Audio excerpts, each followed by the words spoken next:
Добрый день, друзья! Добро пожаловать на кухню у милой хозяйки. Испечем вкуснейший торт из бабушкиной записной книжки. Это старинный украинский рецепт. Торт называется галичанка. Он не очень затратный по продуктам. Выпекали его всегда на разные торжества. Он на тонких песочных коржах и с очень вкусным масляно-заварным кремом. Ну и также вишни тут придают, конечно, особый вкус. Торт делается несложно, получается удивительно вкусный, тающий во рту. Готовлю песочное тесто. В миску высыпаю сахар, добавляю одно яйцо, щепотку соли, пакетик ванильного сахара и все это перетираю венчиком до побеления. Взбивать не нужно. Затем добавляю большую столовую ложку с горкой смальца. У меня домашний, комнатной температуры. Если у вас его нет, то можно заменить на сливочное масло, ну или в крайнем случае на маргарин.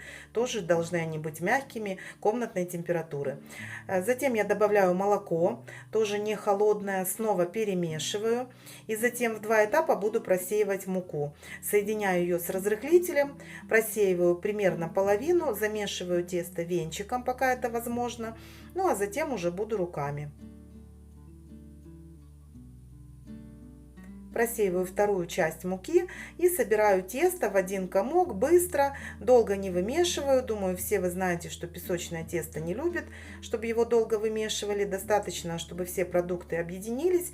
И когда вот уже у меня получился один такой вот комочек теста, я его заворачиваю в пищевую пленку и убираю примерно на 30 минут в холодильник, пока буду заниматься кремом. В миске соединяю сахар, ванильный сахар и крахмал, у меня кукурузный. Все это перемешиваю. В кастрюлю вбиваю 2 яйца, взбалтываю их венчиком и добавляю молоко. У меня сегодня топленое, поэтому вот такого вот немножко темного кремового цвета. Все хорошо перемешиваю, затем постепенно всыпаю сухие ингредиенты, постоянно помешиваю, чтобы не было комочков. Когда все растворилось, ставлю эту смесь на плиту и на среднем огне буду уваривать до густого состояния. Постоянно помешиваю, отходить нельзя ни в коем случае, чтобы масса не подгорела. Когда появились первые бульки, завариваю буквально 30 секунд, снимаю с огня, накрываю пищевой пленкой в контакт, и эту заварную массу нужно полностью охладить. Тесто у меня пробыло в холодильнике как раз полчаса, я его достаю и делю на 4 части. Получится 4 коржа.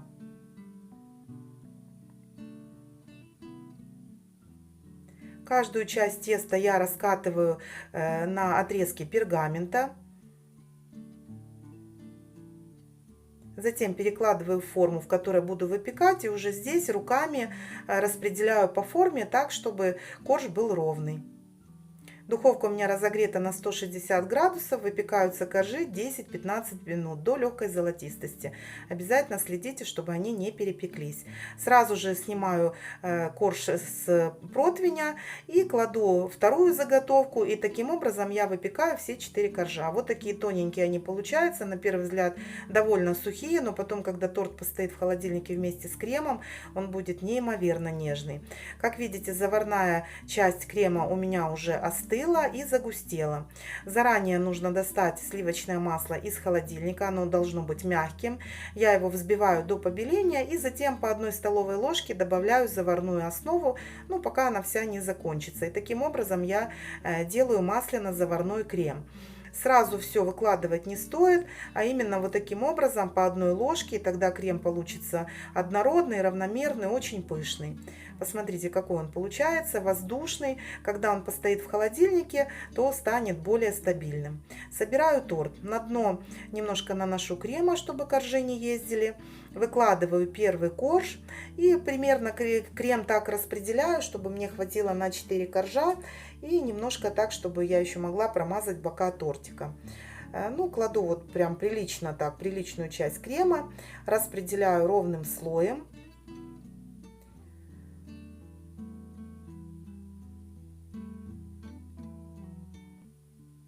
И затем выкладываю сюда вишни. У меня это свежие вишни, я их никак предварительно термически не обрабатывала.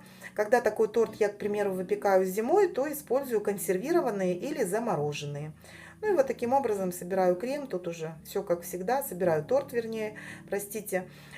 Каждый корж промазываю кремом, вишни вот так вот приблизительно на небольшом расстоянии выкладываю, снова корж, и получается у меня довольно такой высокий большой тортик.